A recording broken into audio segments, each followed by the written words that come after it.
الحمد للہ رب العالمین والصلاة والسلام علی سید الانبیاء والمرسلین وعلی آلہ وصحبہ اجمعین۔ السلام علیکم ورحمۃ اللہ وبرکاتہ۔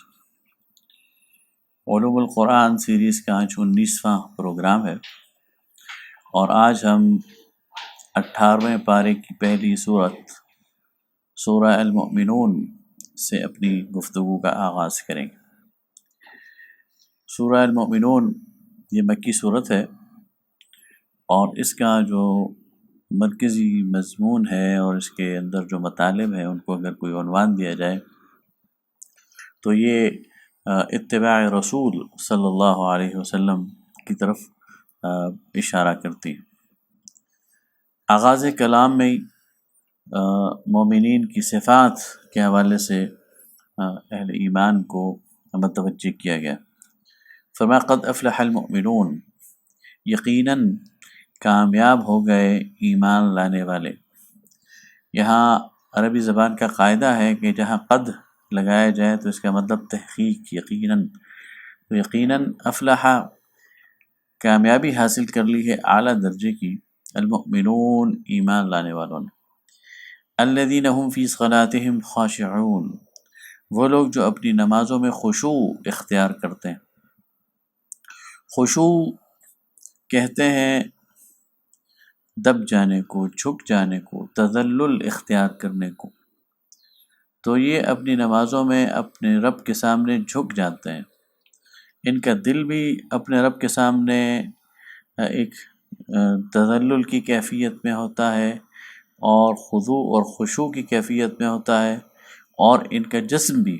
رب کے سامنے ایک خشوع کی کیفیت میں ہوتا ہے۔ تو یہ خشوع دل سے شروع ہوتا ہے، اور پھر اس کا اثر انسانی جسم پر آتا ہے، یعنی انسانی جو جسم ہے وہ بھی اس میں اس کے اثرات ہوتے ہیں۔ آگے فرمایا والذین هم عن اللغو معرضون، اور یہ لوگ لغو باتوں سے دور رہتے ہیں۔ لغو کہتے ہیں ہر وہ کام جو فضول اور لا یعنی ہو، بے مقصد ہو، جس کا کوئی مقصد نہ ہو، جس کا کوئی فائدہ نہ ہو۔ مومن کی جو زندگی ہے یہ قیمتی زندگی ہے، اس کا ایک ایک لمحہ مومن استعمال کرتا ہے، اس لیے کہ یہ گویا اس کے پاس ایک کرنسی ہے، اور اس کرنسی کے ذریعے وہ آخرت میں اپنے لیے سامان جمع کرتا ہے۔ تو کوئی بھی ہوش اور حواس والا فرد جس کو ہاتھ میں کچھ کرنسی تھما دی جائے، کچھ روپے، پیسے، ڈالرز، ریال تھما دیے جائیں، اور اس میں عقل اور شعور کی تھوڑی بھی مقدار ہو تو وہ ان کو ضائع نہیں کرتا بلکہ کسی مقصد کے لیے استعمال کرتا ہے۔ تو مومن کو اس دنیا میں جو وقت اللہ تعالیٰ نے دیا ہے اس وقت کو وہ استعمال کرتا ہے اپنے رب کی رضا کے لیے اور اخروی فائدے کے لیے، اور ان کو کسی بھی بے فائدہ کام میں استعمال نہیں کرتا۔ تو ہر وہ کام جو بے فائدہ ہے، جو اللہ اور اس کے رسول کی نافرمانی کا ہے، اور جو فحاشی اور عریانی ہے، وہ ساری چیزیں لغو ہیں۔ تو فرمایا والذین هم عن اللغو معرضون والذین هم للزکاة فاعلون، اور یہ لوگ زکوٰۃ کے طریقے پر عامل ہیں۔ زکوٰۃ اصطلاحی زکوٰۃ نہیں ہے جو کہ مال میں ہم 2.5% نکالتے ہیں، بلکہ یہ تزکیے سے لفظ ہے۔ وہ زکوٰۃ بھی تزکیے سے ہی ہے، لیکن وہ اصطلاحی ایک رکن اسلام ہے۔ یہاں پر اس کا مطلب یہ ہے کہ ان کی پوری زندگی پاکیزگی کے طرز عمل پر ہوتی ہے، ان کا ہر عمل پاکیزگی کے طرز عمل پر ہوتا ہے، یعنی ان کے سوچنے کا انداز بھی پاکیزہ ہوتا ہے،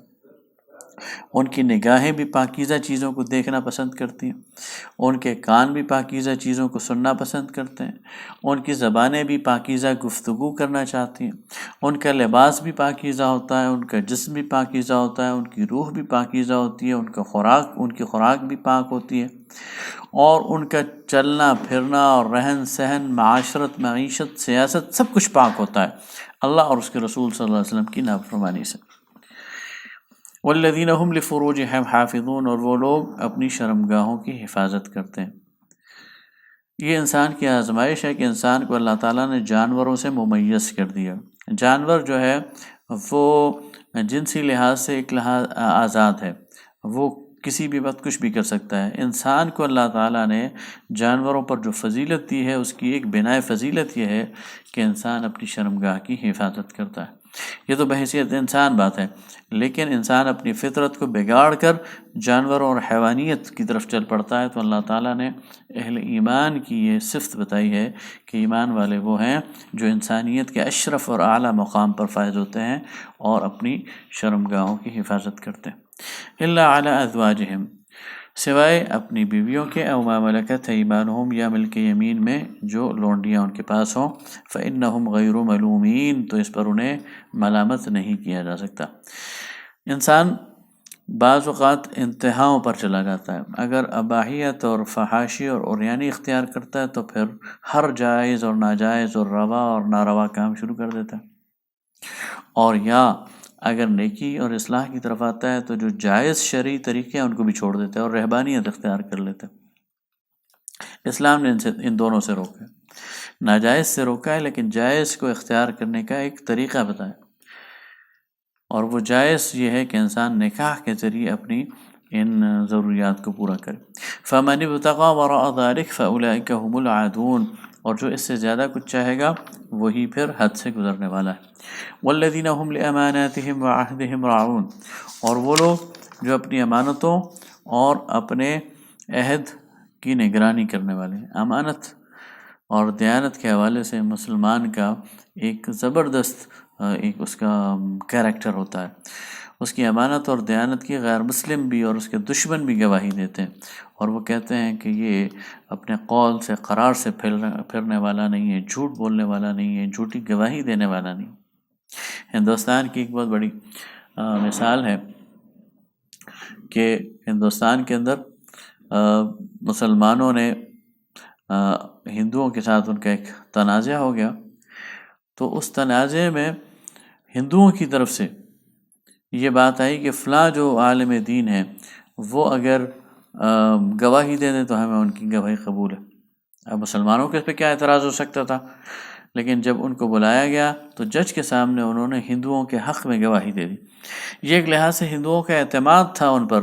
کہ یہ اگرچہ ہمارے مخالف دین سے ہیں اور یہ ہمیں مشرک سمجھتے ہیں، لیکن یہ اتنے پختہ کریکٹر کے ہیں کہ یہ جھوٹ نہیں بولیں گے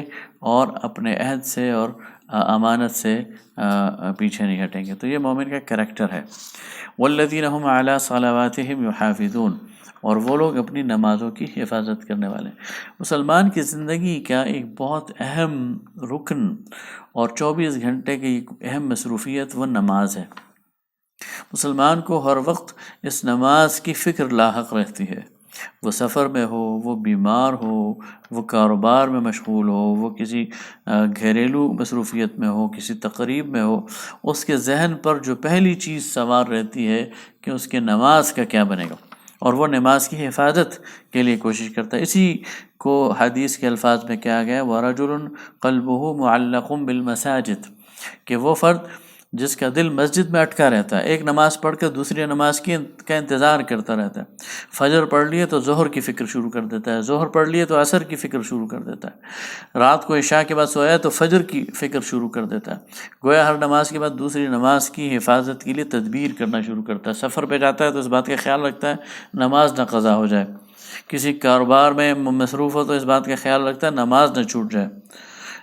یہاں تک کہ عین میدان جنگ میں بھی موجود ہو تو نماز کی جو حفاظت ہے اس کا پورا بندوبست کرتا ہے۔ تو فرمایا کہ یہ مومن جو ہے یہ نمازوں کی حفاظت کرنے والے ہیں۔ اولئک هم الوارثون، تو یہ وارث ہیں الذین یرثون الفردوس، ان کو میراث میں دی گئی ہے فردوس، ہم فیہا خالدون، جس میں وہ ہمیشہ رہیں گے۔ جنت کا اعلیٰ ترین مقام، حدیث میں آتا ہے کہ جنت کے 100 درجے ہیں، 100 منزلیں ہیں، اور ان میں سے سب سے اعلیٰ جو درجہ ہے جس کے اوپر پھر صرف عرش الہی ہے وہ جنت الفردوس ہے۔ تو فرمایا کہ یہ صفات جن مومنین کے اندر ہوں گی وہ جنت الفردوس میں پائے جائیں گی۔ اس کے بعد اسی صورت میں تخلیق آدم کی بات کی گئی اور اس کے مختلف مراحل، انسان کی جو زندگی ہے ماں کے پیٹ میں کن مرحلوں سے وہ گزرتا ہے اس پر روشنی ڈالی گئی۔ پھر آسمان و زمین کی پیدائش کے حوالے سے، نباتات اور حیوانات کی پیدائش کے حوالے سے اور دوسرے آثار کائنات کے حوالے سے یہ توجہ دلائی گئی کہ کائنات کا رب اللہ ہے، اور پھر یہ بتایا گیا کہ اس کائنات کی جتنی چیزیں ہیں ان کے اندر ایک ترتیب ہے، ان کے اندر ایک تنظیم ہے، اور یہ ایک دوسرے کی ممد اور معاون اور مددگار ہیں۔ یعنی اس کی اگر چھوٹی سی مثال لی جائے تو انسانی آنکھ یہ دیکھنے کے لیے اسے شعاع کی، جو سورج کی ریز ہیں، سورج کی شعاعیں ہیں، اس کی خاص ویو لینتھ کی ضرورت ہے۔ اگر اس خاص ویو لینتھ میں کمی آ جائے تو انسان کی آنکھ دیکھنے کے قابل نہیں رہتی، یہ اس چیز کو نہیں دیکھ سکتی، اور اگر وہ ویو لینتھ بڑھ جائے تو انسان کی جو آنکھ کا پردہ یہ جل جانے کا خطرہ ہے۔ لہٰذا جو سورج کی شعاع ہے وہ بالکل اس کے مطابق ہے جو انسانی آنکھ کی کیپیسٹی ہے۔ جس دائرے کے اندر انسان کی آنکھ دیکھ سکتی ہے سورج کی شعاع اس کے برابر ہے۔ اس کا مطلب یہ ہے کہ سورج کی شعاع کو بنانے والا اور انسانی آنکھ کو بنانے والا یہ ایک ہی ہے۔ اگر خدا نخواستہ انسانی آنکھ کسی اور نے بنائی ہوتی اور سورج کسی اور نے بنایا ہوتا تو پھر یہ سیمیٹری ممکن نہیں تھی، ان دونوں کا آپس میں یہ ارتباط اور اتصال ممکن نہیں تھا۔ تو ایک کائنات کی ہر چیز ایک دوسرے کے ساتھ ممد اور معاون ہے، مددگار ہیں، اور ایک دوسرے کے لیے بنی ہوئی ہیں۔ ایسا لگتا ہے کہ ایک دوسرے کو دیکھ کر بنائی گئی ہیں، ایک دوسرے کی ضروریات کے مطابق۔ تو یہ گویا کائنات کی ترتیب اس بات پر گواہی دے رہی ہے کہ اس کائنات کو بنانے والی ذات وہ اللہ رب العالمین کی ہے، اور وہ وحدہ لا شریک ہے۔ پھر اس کے بعد تمام سابقہ انبیاء میں سے چند کا ذکر کیا گیا اور ان کی دعوت کے حوالے سے ان کے قصے بیان ہوئے، اور یہاں ان قصوں کے لانے کا مقصد یہ ہے کہ یہ بتایا جائے کہ دعوت پر اور انبیاء کی زندگی پر اور اس دین پر اعتراضات پہلے بھی ہوتے رہے، اور بالکل بعین ہی یہی اعتراضات ہوتے رہے جو اب ہو رہے ہیں، لیکن پھر بالعکس یہ بتایا جا رہا ہے کہ وہ اعتراض کرنے والے تو مٹ گئے لیکن وہ دعوت جاری رہی، وہ دعوت قائم رہی۔ انبیاء علیہم السلام کا تذکرہ باقی ہے، ان پر جو اعتراض کرنے والے تھے وہ گمنام ہو گئے، ان کو جانتا ہی کوئی نہیں۔ یعنی اس کا اندازہ آپ اسے لگائیں کہ سابقہ جتنی انسانی تاریخ ہیں تو آج بھی ہم سہولت کے ساتھ کہہ سکتے ہیں کہ ہود علیہ السلام اللہ کے پیغمبر تھے، ان سے پہلے نوح علیہ السلام اللہ کے پیغمبر تھے، ابراہیم علیہ السلام اللہ کے پیغمبر تھے، اسی طرح صالح علیہ السلام اللہ کے پیغمبر تھے، شعیب علیہ السلام اللہ کے پیغمبر تھے، لیکن جو ان کے مخالفین ہیں وہ مر کھپ گئے، وہ مٹ چکے ہیں، ان کا تذکرہ ہی نہیں ہے اس دنیا کی زندگی میں۔ تو گویا اس دنیا میں دوام، اس دنیا کی اس عارضی زندگی میں بھی اگر کوئی چیز مستقل ہے جسے قرار ہے تو وہ اللہ کے دین کی دعوت ہے، یہ باقی رہے گی اس دنیا کے اندر، اور جو اس کی مخالفت ہے یہ ختم ہو جائے گی۔ اس دنیا کے اندر ہی اس کے لیے فنا ہے تو آخرت میں تو ظاہر اس نے فنا ہونا ہی ہے۔ تو یہ وہ مطالب ہیں جو اس صورت میں بیان کیے گئے۔ اگلی صورت سورہ النور ہے۔ سورہ النور اس تیسرے گروپ کی آخری صورت ہے۔ سورہ یونس سے یہ گروپ شروع ہوا تھا اور سورہ النور پر یہ ختم ہوا ہے۔ سورہ یونس سے لے کر اور اس سے پہلے سورہ المؤمنون تک وہ ساری صورتیں مکی صورتیں تھیں، اور یہ ایک صورت اس میں مدنی صورت ہے جس سے اس گروپ کا اختتام ہوتا ہے۔ یہ جو صورت ہے یہ زیادہ ترجیحاً جو روایات سامنے آتی ہیں اس کے مطابق نبی کریم صلی اللہ علیہ وسلم پر ہجرت کے 6 سال یعنی 6 ہجری میں نازل ہوئی ہے، اور اس کے اسباب غزوہ بنی مستلق میں پیدا ہوئے ہیں۔ غزوہ بنی مستلق ایک معرکہ تھا جو نبی صلی اللہ علیہ وسلم نے صحابہ کے ساتھ اس غزوہ میں شرکت فرمائی،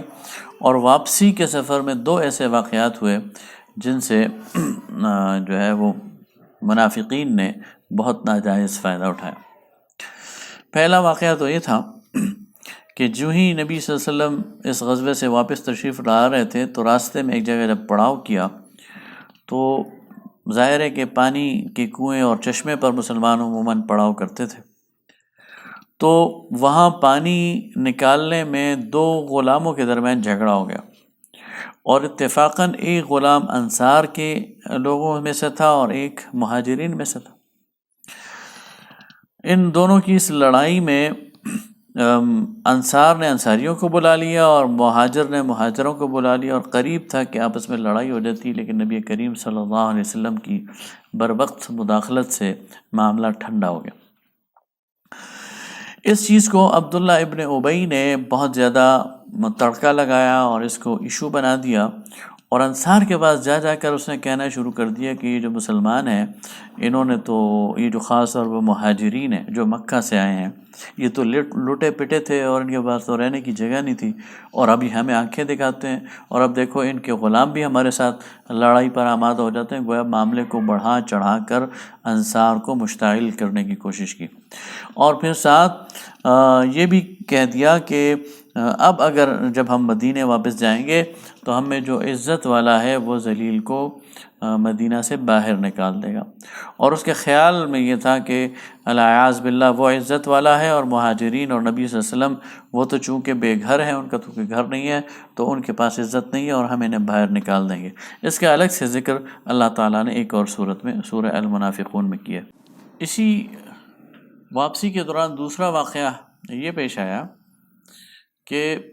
نبی کریم صلی اللہ علیہ وسلم کے ساتھ اس سفر میں ام المؤمنین حضرت عائشہ صدیقہ رضی اللہ تعالی عنہ موجود تھیں، اور وہ خود فرماتی ہیں کہ ان کے لیے انتظام یہ کیا گیا تھا کہ اونٹ پر ایک ہودہ سا رکھ دیا جاتا تھا، ایک ٹوکری سی جو چاروں طرف سے جس پر پردے لٹکے ہوئے ہوتے تھے، اور اس میں ام المؤمنین تشریف فرما ہوتی تھی، اور چونکہ ان کا وزن خاصا کم تھا تو یہ معلوم نہیں ہوتا تھا کہ اس کے اندر کچھ ہے یا نہیں۔ تو ایسا ہوا کہ رات کو جب یعنی شام کو پڑاؤ ہوا تو ہودہ اتار دیا گیا، وہ جو ٹوکری سی تھی، اور ام المؤمنین اس سے باہر تشریف لے آئیں، اور پھر اسی میں وہ آرام بھی کرتی تھی۔ عموماً جو لشکر ہے وہ دن کے وقت سفر کرتا تھا، لیکن وہ جو عبداللہ ابن ابی کا واقعہ تھا اس کی اثرات کو کم کرنے کے لیے نبی کریم صلی اللہ علیہ وسلم نے لشکر کو ایک دم فوراً رات کو ہی کوچ کرنے کا حکم دے دیا۔ اتفاقاً ہوا یہ کہ ام المؤمنین رفع حاجت کے لیے یا کسی ضرورت کے لیے اپنے اس ٹینٹ سے باہر چلی گئی تھیں، اور جب وہ واپس تشریف لائیں تو انہوں نے دیکھا کہ لشکر جا چکا ہے، اور غالباً وہ جو مجاہدین تھے انہوں نے وہ ان کا ٹینٹ اٹھا کر اسی طرح اونٹ پر رکھ دیا ہوگا، اور انہیں محسوس نہیں ہوا تھا کہ اندر کوئی ہے یا نہیں۔ ام المؤمنین نے اسی وقت چادر اپنے اوپر ڈال دی اور وہیں لیٹ گئی، اور کہا کہ جب کسی کو پتہ چلے گا تو وہ تلاش کرتا وہ آ جائے گا اور مجھے لے لے گا، اور اسی دوران وہ اطمینان سے سو گئی۔ ایک صحابی ہیں حضرت صفوان بن معطل سلمی رضی اللہ تعالیٰ عنہ، یہ بدری صحابی ہیں۔ ان کی ڈیوٹی نبی صلی اللہ علیہ وسلم نے یہ لگائی تھی کہ وہ لشکر سے پیچھے رہیں، اور دن کے وقت جب روشنی پھیل جائے تو وہ واپس آئیں، اور اس میں حکمت یہ تھی کہ اگر لشکر میں کسی سے کوئی چیز پیچھے رہ گئی ہے تو یہ واپس اپنے ساتھ لے آئیں اٹھا کر۔ تو وہ پیچھے رہ گئے تھے، اور وہ جب اس جگہ سے گزرے جہاں ام المؤمنین لیٹی ہوئی تھیں تو انہوں نے پہچان لیا، اس لیے کہ پردے کے احکامات ظاہر ہونے سے پہلے انہوں نے دیکھا ہوا تھا ام المؤمنین کو، تو انہوں نے کہا انا للہ و انا الیہ راجعون، یہ تو ام المؤمنین ہے۔ تو بات تو کوئی نہیں کی، لیکن اپنا اونٹ ان کے قریب لا کر بٹھا دیا۔ اسی آہٹ سے ام المومنین کی آنکھ کھل گئی اور وہ اس اونٹ پر بیٹھ گئیں، اور حضرت صفوان بن معطل رضی اللہ تعالیٰ عنہ اونٹ کی مہارتا میں آگے آگے چلتے رہے، اور عین دوپہر کے وقت لشکرگاہ میں پہنچ گئے۔ اب عبداللہ ابن ابی نے اس پر ایک طوفان کھڑا کر دیا اور کہا کہ یہ جو تمہارے نبی کی بیوی ہے یہ رات باہر کسی اور مرد کے ساتھ گزار کر آئی ہے، العیاذ باللہ۔ اب یہ ایک ایسی بیہودہ بات تھی کہ جس کو قبول ہی نہیں کیا جانا چاہیے تھا، لیکن چند مسلمان وہ اس فریب میں آ گئے، جن میں حضرت مصطح بن اثاثہ ہیں۔ یہ ایک غریب صحابی تھے اور یا آزاد کردہ غلام تھے حضرت ابوبکر صدیق رضی اللہ تعالیٰ عنہ کے، اور وہی ان کی کفالت کرتے تھے۔ تو انہوں نے اس عبداللہ ابن ابی کی اس پروپیگنڈے کو گویا سچ سمجھ کر اس کو پھیلانا شروع کر دیا۔ اسی طرح ایک اور صحابی ہیں اور بڑے عاشق رسول صحابی ہیں حضرت حسان بن ثابت، وہ بھی اسی چکر میں آ گئے، انہوں نے بھی یہ بات کرنی شروع کر دی۔ اور ایک خاتون حمنہ بنت جحش جو حضرت زینب بنت جحش کی بہن ہیں، انہوں نے بھی یہ گفتگو کرنا شروع کر دی۔ نبی کریم صلی اللہ علیہ وسلم تک جب یہ باتیں پہنچیں تو آپ صلی اللہ علیہ وسلم نے حضرت علی اور حضرت اسامہ بن حضرت زید بن حارث کو بلایا۔ تو حضرت زید نے انہیں کہا کہ یا رسول اللہ، میں نے ان میں کوئی ایسی چیز نہیں دیکھی اور وہ پاک باز خاتون ہے۔ حضرت علی رضی اللہ تعالیٰ عنہ نے مشورہ دیا کہ آپ جو خدمت گزار خواتین ہیں ان سے ان کے بارے میں معلومات کر لیں، اور میرا تو نہیں خیال کہ کوئی ایسی بات ہے بہرحال، اور اگر آپ ان کو طلاق دینا چاہیں تو طلاق بھی دے سکتے ہیں اور کسی اور جگہ بھی شادی کر سکتے ہیں، اللہ تعالیٰ نے آپ کے لیے راستہ کھلا چھوڑا ہوا۔ نبی صلی اللہ علیہ وسلم نے گھر کی خواتین جو خادمائیں تھیں ان کو بلایا، تو انہوں نے کہا کہ یا رسول اللہ، ہم نے تو ان میں کوئی ایسی چیز نہیں دیکھی، بہت پاک باز خاتون ہیں، اور صرف یہ ہے کہ گھر کے کاموں میں کبھی کبھی کوتاہی کر جاتی ہیں، آٹا گوندھ کر اس کو ڈھانکنا بھول جاتی ہیں اور بکری آ کے کھا جاتی ہے، اس کے علاوہ ان میں کوئی عیب نہیں ہے۔ لیکن نبی کریم صلی اللہ علیہ وسلم لوگوں کی باتیں سن کر آپ صلی اللہ علیہ وسلم کا اضطراب وہ بڑھتا جا رہا تھا، اور حضرت عمر رضی اللہ تعالیٰ عنہ نے اس کو نوٹ کر لیا۔ تو حضرت عمر رضی اللہ تعالیٰ عنہ نبی کریم صلی اللہ علیہ وسلم کی خدمت میں حاضر ہوئے، کہا یا رسول اللہ، آپ بڑے پریشان ہیں، مجھے ایک سوال کا جواب دیں۔ رسول اللہ صلی اللہ علیہ وسلم نے کہا پوچھو۔ کہا یا رسول اللہ، یہ نکاح آپ نے خود کیا ہے یا اللہ نے آپ کے لیے کیا؟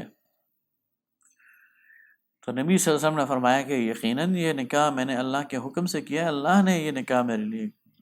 تجویز کیا ہے اور اللہ کی طرف سے ہوا۔ تو حضرت عمر نے کہا یا رسول اللہ، اللہ اپنے پاک پیغمبر کے لیے کبھی ناپاک بیوی کا انتخاب نہیں کر سکتا۔ یہ بات جب آپ نے سنی تو آپ صلی اللہ علیہ وسلم کا جو چہرہ مبارک کھل پڑا، اور آپ نے فرمایا کہ واقعی، اور اس کے بعد آپ صلی اللہ علیہ وسلم کا دل مطمئن ہو گیا، اور اسی اثناء میں 1 مہینہ اس پر گزرا تھا کہ اللہ تعالیٰ نے پھر سورہ نور میں حضرت عائشہ صدیقہ طاہرہ مطہرہ کی براءت بھی نازل کر دی، اور کہا کہ یہ جو لوگ ہیں یہ 4 گواہ پیش کریں اپنے جھوٹ پر، اور اگر پیش نہیں کریں گے تو پھر انہیں 80 کوڑے لگائے جائیں۔ اس صورت میں اس سے پہلے جو اور بھی مسائل ہیں اس پہ بھی ہم بات کرتے ہیں۔ تو فرمایا سورۃ انزلناہا، یہ صورت کو ہم نے نازل کیا، وفرضناہا، اور ہم نے اس کو فرض کر دیا ہے، فیہا آیات بینات، اور اس میں روشن نشانیاں ہیں، لعلکم تذکرون، تاکہ تم اس سے نصیحت حاصل کرو۔ الزانیۃ والزانی فاجلدوا کل واحد منہما 100 جلدہ، زانیہ خواہ مرد عورت ہو، زناکار خواہ عورت ہو یا مرد، ان دونوں کو 100 کوڑے مارو، اور اللہ کے دین کے معاملے میں ان سے کوئی نرمی نہ برتو۔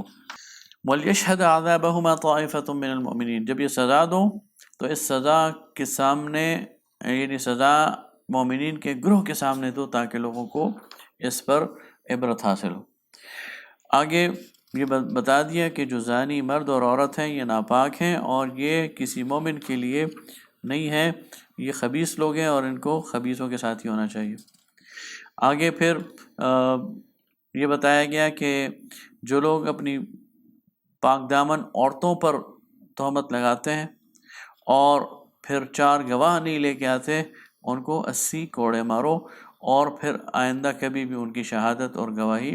قبول نہ کرو۔ یہ فاسق لوگ ہیں، سوائے ان لوگوں کے جو توبہ کریں اور اصلاح کا راستہ اختیار کریں۔ اس کے بعد کہا گیا کہ وہ لوگ جو اپنی بیویوں پر الزام لگاتے ہیں، عادت نہیں ہوتی سوائے اس کے کہ انہوں نے خود اس چیز کو دیکھا ہے، تو وہ 4 دفعہ قسم کھا کر یہ مجمع عام میں یہ کہیں کہ اللہ کی قسم میں سچ کہہ رہا ہوں کہ میری یہ جو بیوی ہے اس نے ایک یعنی وہ کی ہے، یہ زنا کیا ہے، اور والخامسہ، اور 5ویں دفعہ کہے کہ اللہ کی لعنت ہو مجھ پر اگر میں جھوٹ بولوں۔ اور فرمایا کہ اگر عورت اس عذاب کو اور اس سزا کو اپنے سے ٹالنا چاہے تو وہ 4 دفعہ قسم کھا کے کہے کہ میں سچ کہہ رہی ہوں اور میں نے یہ گناہ نہیں کیا، اور 5ویں دفعہ کہے کہ اللہ کا غضب آئے مجھ پر اگر یہ شوہر میرا سچا ہے۔ تو اللہ تعالیٰ فرماتا ہے کہ اس طرح اس معاملے کو حل کر دیا جائے۔ آگے اس عفق کے بارے میں، اس بہتان کے بارے میں کہا گیا کہ ان الذین جاءوا بالعفق عصبۃ منکم، وہ لوگ جو یہ بہتان گھڑ کر لائیں ام المؤمنین پر، یہ تمہارے اندر کا ایک ٹولہ ہے۔ لا تحسبوہ شرا لکم، تم اسے اپنے حق میں برا نہ سمجھو، بل هو خیر لکم، اس سے تمہارے لیے فائدہ اور خیر برآمد ہوگا۔ اور فرمایا کہ لولا اذا سمعتموه ظن المؤمنون والمؤمنات بانفسهم خیرا، کیوں ایسا نہ ہوا کہ جب اہل ایمان نے اس کو سنا تو اپنے دل میں اچھا گمان کیا، وقالوا، اور کہا، ھذا افک مبین، کہ یہ تو سراسر بہتان ہے۔ لولا جاءوا علیہ باربعۃ شہداء، تو اگر یہ لوگ اس پر 4 گواہ نہ لے کے آئیں تو پھر یہ اللہ کے ہاں جھوٹے ہیں۔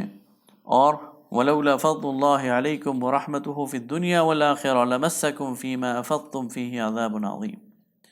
اللہ کی رحمت نے تمہیں بچا لیا ہے، ورنہ تم نے اتنا قبیح اور بیہودہ کام کیا کہ اس کے نتیجے میں تم اللہ کے عذاب کا شکار ہو سکتے تھے۔ استلقونہ بألسنتکم وتقولون بافواہکم ما لیس لکم بہ علم، تمہاری زبانیں وہ بات کر رہی تھیں، ایک دوسرے کی جھوٹ کو لیتی بھی چل رہی تھی، اور تم وہ کہتے جا رہے تھے جو تمہارے علم میں نہ تھا۔ وَتَحْسَبُونَهُ هَيِّنًا، تم اس کو بہت ہلکا لے رہے تھے، وَهُوَ عِندَ اللَّهِ عَظِيمٌ، اور اللہ کے ہاں تو یہ بہت بڑا اور خوفناک عمل تھا۔ اور کہا کہ کیوں نہ ایسا ہوا کہ جب تم نے یہ بات سنی تو تم کہتے سبحانک ھذا بہتان عظیم، پاک ہے اللہ کی ذات، یہ بہت بڑا بہتان ہے۔ یعظکم اللہ ان تعودوا لمثلہ ابدا، اللہ تمہیں وعظ اور نصیحت کرتا ہے کبھی ایسی حرکت دوبارہ نہ کرنا اگر تم ایمان والے ہو۔ تو گویا اللہ تعالیٰ نے حضرت عائشہ صدیقہ طاہرہ طیبہ کی برات نازل کر دی، اور نبی کریم صلی اللہ علیہ وسلم اور اہل ایمان شاداں فرحاں ہو گئے، اور اس ایک نفسیاتی اور اس ایک ہیجانی کیفیت سے پوری امت نکل آئی جو 1 مہینہ یا اس سے کم اور زیادہ اس وقت مسلمان منافقین کی وجہ سے مسلمان جس میں گرفتار ہو گئے تھے۔ اس کے بعد وہی زنا کے حوالے سے اور احکامات دیتے ہوئے اب کچھ فیملی لاس کی طرف اس کی ہدایت دی جا رہی ہیں۔ فرمایا یا ایھا الذین آمنوا لا تدخلوا بیوتا غیر بیوتکم حتی تستأنسوا وتسلموا علی اہلہا، ایک امپورٹنٹ ہدایت دی جا رہی ہے کہ ایمان والو کسی کے گھروں میں اپنے گھروں کے علاوہ داخل نہ ہوا کرو یہاں تک کہ اپنی جان پہچان نہ کرا لو، اور گھر والوں پر سلام نہ بھیج دیا کرو۔ 2 باتیں کہی گئی، ایک یہ کہ جب کسی کے گھر پہنچو تو دروازے پر کھڑے ہو کر اپنا تعارف کراؤ کہ میں کون ہوں، میں فلاں ابن فلاں ہوں اور کس سے ملنا چاہتا ہوں، کیوں ملنا چاہتا ہوں، اپنا پورا تعارف کرانا یہ تمہارے لیے ضروری ہے۔ اور دوسرا یہ کہ وہاں جا کر ان پر سلامتی بھیجو، تاکہ انہیں یہ جو السلام علیکم ورحمۃ اللہ وبرکاتہ یہ تحفہ بھی ہے اور یہ سگنل بھی ہے اس بات کا کہ میں اچھے ارادے سے آیا ہوں، میں کسی تخریب کے لیے نہیں آ رہا، میں کسی خرابی کے لیے نہیں آ رہا، کوئی نقصان پہنچانے کے لیے نہیں آ رہا، بلکہ میں سراپا سلامتی بن کر آیا ہوں اور مجھ سے آپ کو کوئی خدشہ اور نقصان نہیں ہونا چاہیے۔ اس لیے السلام علیکم ورحمۃ اللہ صرف الفاظ نہیں ہے، بلکہ سلامتی کا ایک پیغام ہے، امن کا ایک پیغام ہے، اور اس بات کا پیغام ہے کہ مجھ سے ڈرنے اور خوف کرنے کی ضرورت نہیں ہے۔ تو کہا کہ اپنا مکمل تعارف کراؤ اور سلام کرو۔ اور فَإِن لَّمْ تَجِدُوا فِيهَا أَحَدًا فَلَا تَدْخُلُوهَا، اور اگر تم دیکھو کہ وہاں کوئی بھی نہیں ہے تو نہ داخل ہوا کرو، حَتَّى يُؤْذَنَ لَكُمْ، یہاں تک کہ تمہیں اجازت دی جائے۔ وَإِن قِيلَ لَكُمُ ارْجِعُوا فَارْجِعُوا هُوَ أَزْكَىٰ لَكُمْ۔ اب آپ دیکھیں کہ اللہ رب العالمین فرما رہا ہے کہ اگر تمہیں گھر سے آواز آئے، کہا جائے کہ اس وقت لوٹ جاؤ، اس وقت ہم تم سے نہیں ملنا چاہتے ہیں، کوئی اور مصروفیت ہے گھر میں، تو فرجعوا، لوٹ جایا کرو، ہوا ازکیٰ لکم، یہ تمہارے لیے بہتر ہے، اس پہ برا نہ مناؤ، یہ تمہارے لیے بہتر ہے کہ تم واپس چلے جایا کرو۔ واللہ بما تعملون علیم، اور جو کچھ تم عمل کرتے ہو اللہ تعالیٰ کو اس کا علم ہے۔ لیس علیکم جناح ان تدخلوا بیوتا غیر مسکونہ، ہاں تم پر کوئی حرج نہیں ہے کہ تم ایسے گھروں میں داخل ہو جاؤ جس میں لوگ رہتے نہ ہوں، مثلا ہوٹلز ہیں، پلازاز ہیں، شاپنگ مالز ہیں، جہاں رہائش نہیں ہے بلکہ لوگ کام کاج کے لیے جاتے ہیں، تو وہاں تم بغیر اجازت کے بھی آ جا سکتے ہو۔ فیہا متاع لکم، اس میں تمہارے لیے سامان زیست ہے۔ واللہ یعلم ما تبدون وما تکتمون، اور اللہ جانتا ہے جو کچھ تم ظاہر کرتے ہو اور جو کچھ تم چھپاتے ہو۔ قل للمؤمنین یغضوا من ابصارہم، مومن مردوں سے کہہ دیجئے اے نبی صلی اللہ علیہ وسلم، اب یہاں اہل ایمان کو اخلاقی حدود کے حوالے سے بڑی اہم ہدایات دی جا رہی ہیں، اور میری یہ گزارش ہوگی کہ یہ سورہ نور ایسی صورت ہے کہ جس پر ہمیں اپنے گھروں میں بیٹھ کر اس کا اجتماعی مطالعہ کرنا چاہیے، اپنے بیوی بچوں کو بٹھا کر، اپنے گھر کی خواتین اور مردوں کو بٹھا کر اس کی ایک ایک آیت پر، ضروری نہیں کہ ایک ہی دن میں ہم اس کو پڑھ لیں، اسباق کی صورت میں ہم اس کو پڑھیں اور اس کی تفسیر کو پڑھیں، تو اس میں ہماری جو معاشرتی زندگی ہے، ہماری جو فیملی لائف ہے اور ہمارے جو عائلی قوانین ہیں، ان کے حوالے سے بہت زیادہ ہمیں رہنمائی ملتی ہے، اور ہر گھر میں ان چیزوں کو یعنی برتنا چاہیے اور ان پر عمل کرنا چاہیے۔ تو فرمایا کہ نبی صلی اللہ علیہ وسلم مومن مردوں سے کہہ دیجئے یغضوا من ابصارہم، اپنی آنکھوں کو نیچا رکھیں، آنکھوں کی حفاظت کریں۔ جب وہ گھر سے باہر جاتے ہیں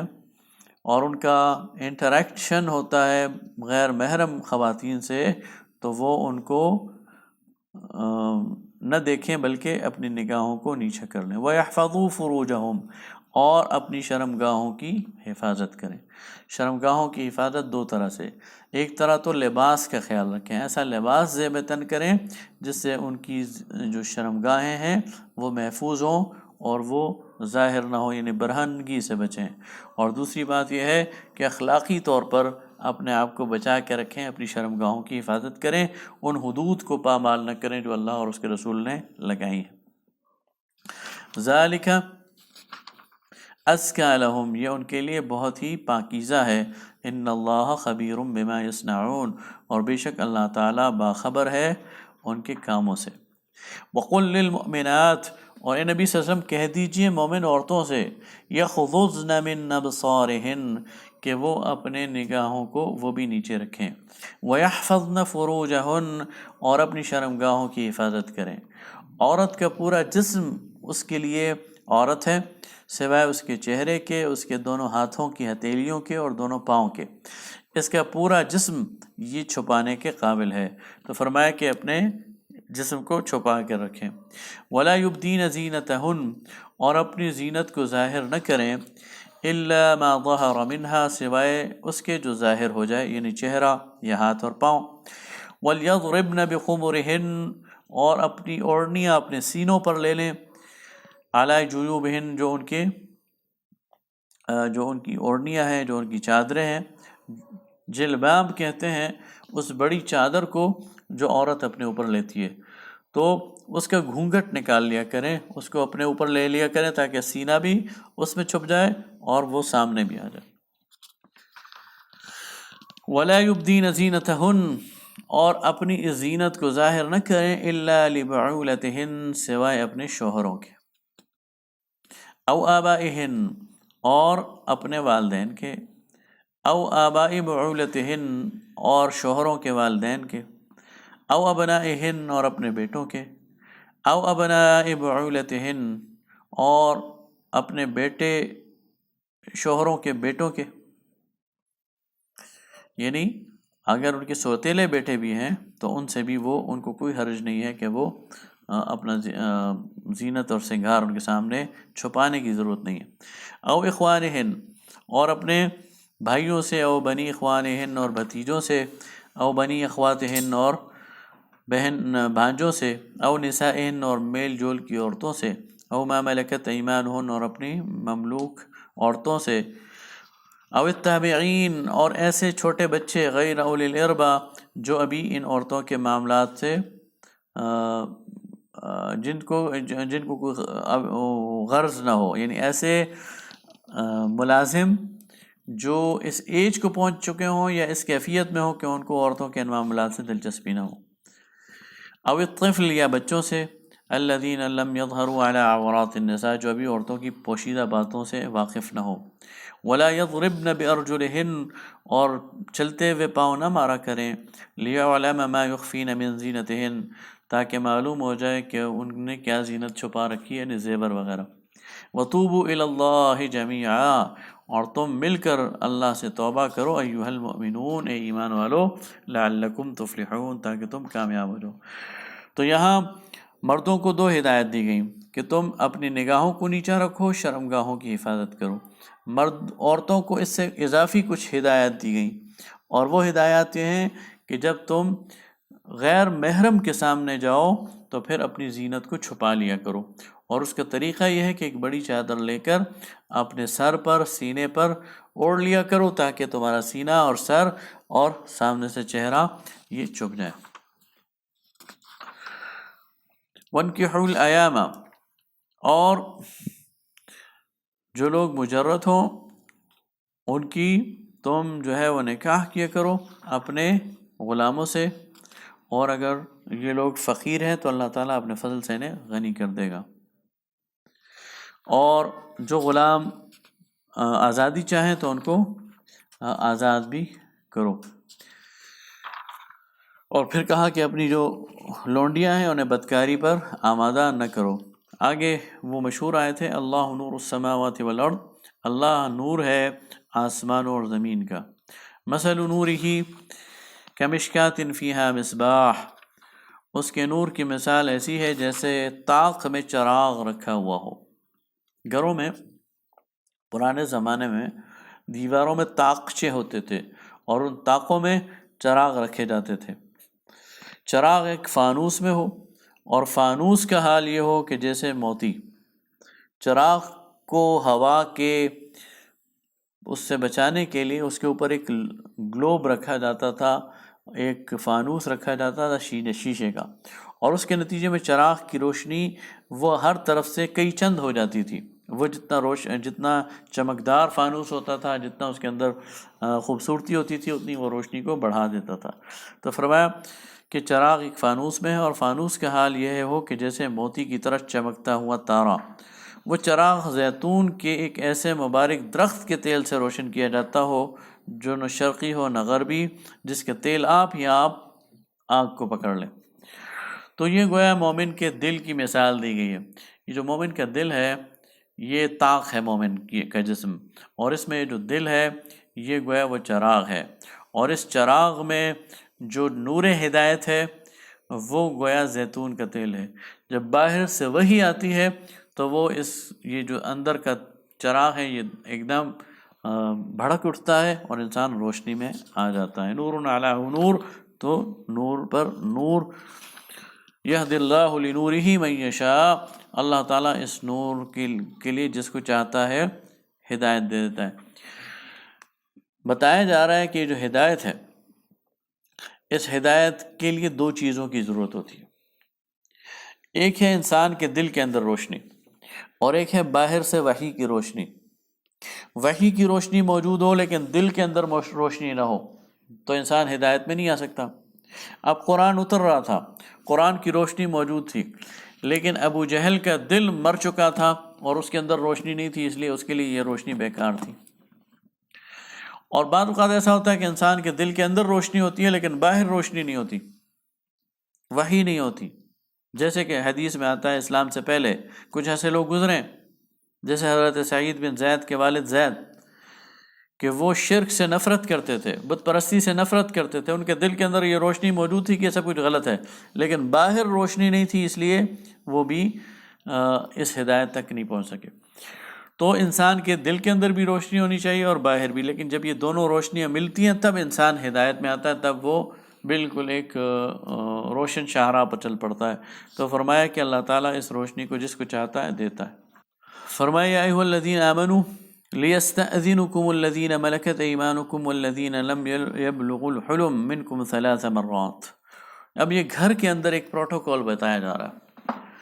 ظاہر انسان جب گھر میں ہوتا ہے تو پرائیویسی کے بہت سارے مقامات ہوتے ہیں، پرائیویسی کے بہت سارے لمحات ہوتے ہیں۔ تو فرمایا کہ تمہارے پاس 3 اوقات ایسے ہیں کہ تمہارے کمروں میں اور تمہاری خلوت کی جگہوں میں جب بھی کوئی آئے تو اجازت لے کر آئے، چاہے وہ تمہارے ملازم ہوں، چاہے وہ تمہارے بچے ہوں۔ وہ 3 اوقات کیا ہیں؟ فرمایا کہ من قبل صلاۃ الفجر، فجر کی نماز سے پہلے،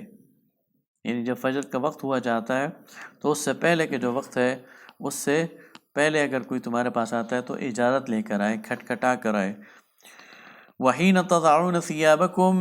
من الظہیرہ، اور دوپہر کے وقت جب تم قیلولہ کرو اور اپنے اضافی کپڑے اتار دو۔ ومن بعد صلاۃ العشاء، اور عشاء کی نماز کے بعد۔ گویا عشاء کی نماز کے بعد فجر کی نماز تک کا یہ وقت اور دوپہر کے جو وقت ہے یہ تمہارے لیے پرائیویسی کا وقت ہے، اور کوئی بھی تمہارے پاس آئے تو پھر اسے اجازت لے کر آنا چاہیے۔ اور اس کے علاوہ کہ جو اوقات ہیں وہ گھر میں تم ایک دوسرے کے ساتھ آ جا سکتے ہو اور بات چیت کر سکتے ہو۔ اور اگر تمہارے گھر میں بچے بڑے ہو جائیں تو وہ بھی ان اوقات میں تم سے اجازت لیا کریں۔ اور پھر فرمائیں کہ وہ عورتیں جو نکاح سے مایوس ہو چکی ہوں، یعنی ان کی عمر اس حد سے گزر گئی ہو، اور فقہاء نے اس کو 45 اور 50 سال کی عمر قرار دیا ہے، تو ان کے لیے بھی کوئی حرج نہیں ہے کہ وہ اپنے وہ اضافی کپڑے، وہ جو چادر ہے، جلباب، وہ اتار لیں۔ یعنی ایسی خواتین پر پھر وہ جو پردے کی کڑی شرائط ہیں ان کو نرم کیا جا رہا ہے۔ وَأَن يَسْتَعْفِفْنَ خَيْرٌ لَهُنَّ، لیکن اگر وہ اب بھی اس حالت میں بھی وہ کریں، حیاداری کریں تو یہ ان کے لیے بہتر ہے، لیکن اگر نہ کریں تو ان پہ کوئی حرج نہیں ہے۔ واللہ سمیع علیم۔ آگے فرمایا جا رہا ہے کہ تم آپس میں ایک دوسرے کے گھر آ جا سکتے ہو، کھانا کھا سکتے ہو۔ تو فرمایا لیس علی الاعمی حرج، کسی اندھے پر کوئی حرج نہیں ہے، ولا علی الاعرج، اور کسی لنگڑے پر کوئی حرج نہیں ہے، ولا علی المریض، اور کسی مریض پر کوئی حرج نہیں ہے، ولا علی انفسکم، نہ تمہاری جانوں پر کوئی حرج ہے، ان تأکلوا، کہ تم کھاؤ، من بیوتکم، اپنے گھروں سے، او بیوت آبائکم، یا اپنے باپ کے گھر سے، او بیوت امہاتکم، اپنی ماؤں کے گھر سے، او بیوت اخوانکم، اپنے بھائیوں کے گھر سے، او بیوت اخواتکم، بہنوں کے گھر سے، او بیوت اعمامکم، چچاؤں کے گھر سے، او بیوت عماتکم، اور پھوپھیوں کے گھر سے،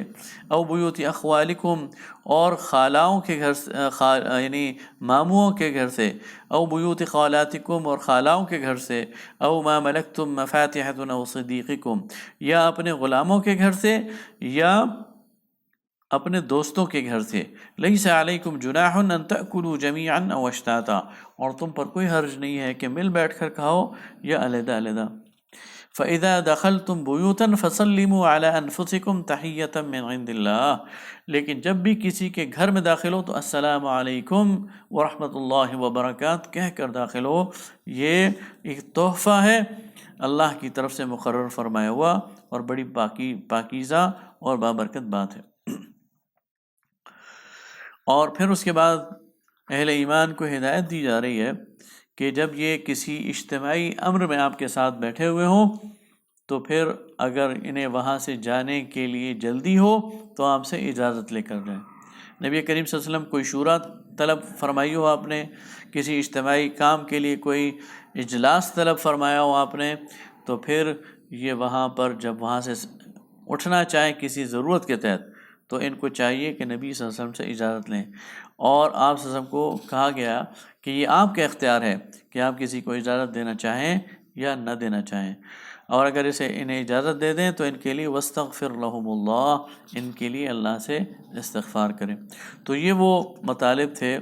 جو اس صورت میں بیان کیے گئے۔ اللہ تعالیٰ سے دعا ہے کہ ہمیں اس پر عمل کرنے کی توفیق عطا فرمائے۔ وآخر دعوانا ان الحمد للہ رب العالمین۔